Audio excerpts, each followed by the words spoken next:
Unidos. At eggs. Yung outside guys, oh, it's so beautiful. Beautiful.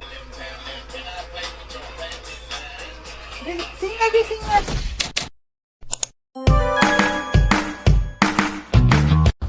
Mabuhay! Maayong adlaw sa tong tanan. Kamusta?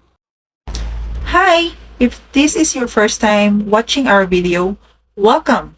I'm Anne, a Filipina living in the United States with my husband Chase. We created this page to document our life, learn, and discover together. We've recently moved to a new state, and so far, everything is going well according to our plan. In today's video, I will speak English in a mix of my local dialect, which is Bisaya, because I'll be making this food, which is really popular in my country. We called it palitaw.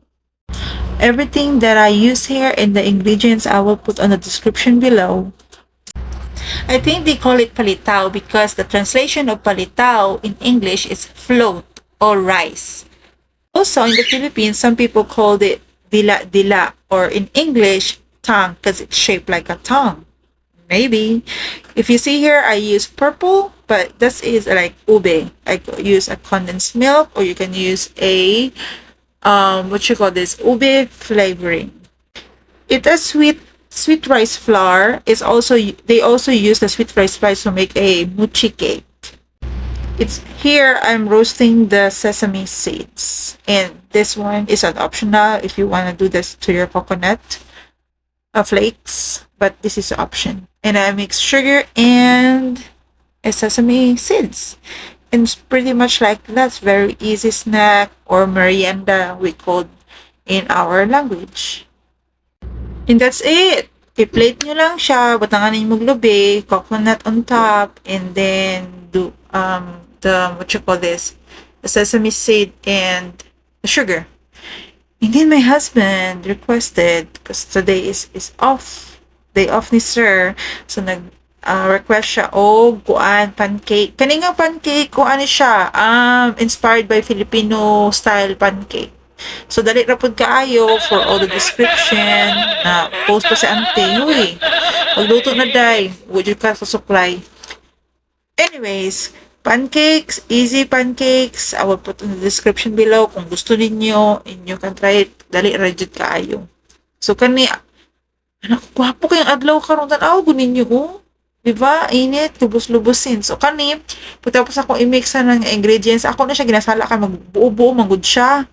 So, muna na siya. Pag human, ako na siyang lutoon. Siyempre, no, lahat po kayo magluto tagkuan. Mukhaon taog, hilaw na pancake. Anya, chika-chika mi sa mga asawa kay, dili magdugay. Gilutuan na ako siya before ko mulakaw ko karon sa akong amiga nga Pilipina. Dili pud kay siya layo diri isarap po ni siya Pilipina ko nga ila. So commercial sa ta. Sing na. Sige na. So mao na tong commercial. So pag humana nimo luto mo na ni ang kalabasan sa atong inspired Filipino pancake. Nya ganahan kay na siya na itlog on the side. So kaduha man mi as wala po naman naubos o yung adlaw kay naghan dyan ako siya gluto. So kay depende kung mas scramble or ana nga style, pinadali ra, buak ra kag diretso sa kaha human.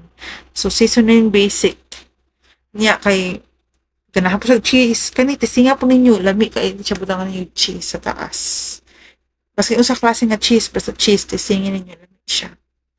So mo lagi pag human akong kaon ng dali nagready na ko ani kay mulakaway lagi ko giingnan ako siya nga mamahaw sa ta kay mulakaw ko dali lang man pod kay adtuan pud ako kung ako ang amiga diri nga Pilipina mo po nagluto og kanang sto palitaw kay ako po siyang haturan mag-share po tag palitaw kay syempre di ba pag Pilipino ba di matamad to sa ubang Pilipina ba sa empty-handed kay siya pud nila po ni siya mo share po ni siya iyang pagkaon day na po ita nga mag-message siya galit sa kuha mo ingon nga day, naka sa imong balay, maghapit kong kuan ako sudan diri. O diba, very nice. So karon mabawi ita kay maulaw tong sa ginatag pakuan sa iyaha no.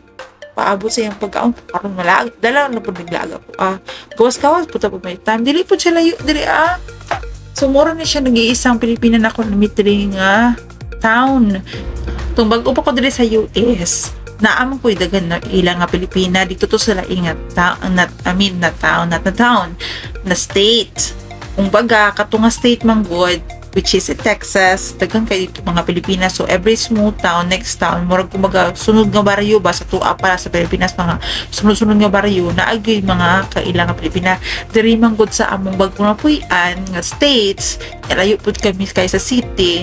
Imagine ninyo kung adto kag palengke mga kupaga sa to palengke ba mga isa ka oras ug tunga imong drive paspas sa nga drive ha kay 80 or 75 miles per hour kumbaga I don't know i-convert na siya sa kilometer pero paspas na siya nga drive pero 1 hour and a half ihapon magkamakadto sa jud should medyo tawag nila diri nga syudad pero wala ang pud ko nag-complain okay man pud siya hilom diri nga lugar makita ninyo puro siya field so naabot na ko diri papansin ninyo kay murag siya field again kay mostly farms maguna siya diri tanong na pud ba so mo na siya ako check up for today's video. So makita ninyo gina-prepare na nila ang area kay tamno nga nila pupon.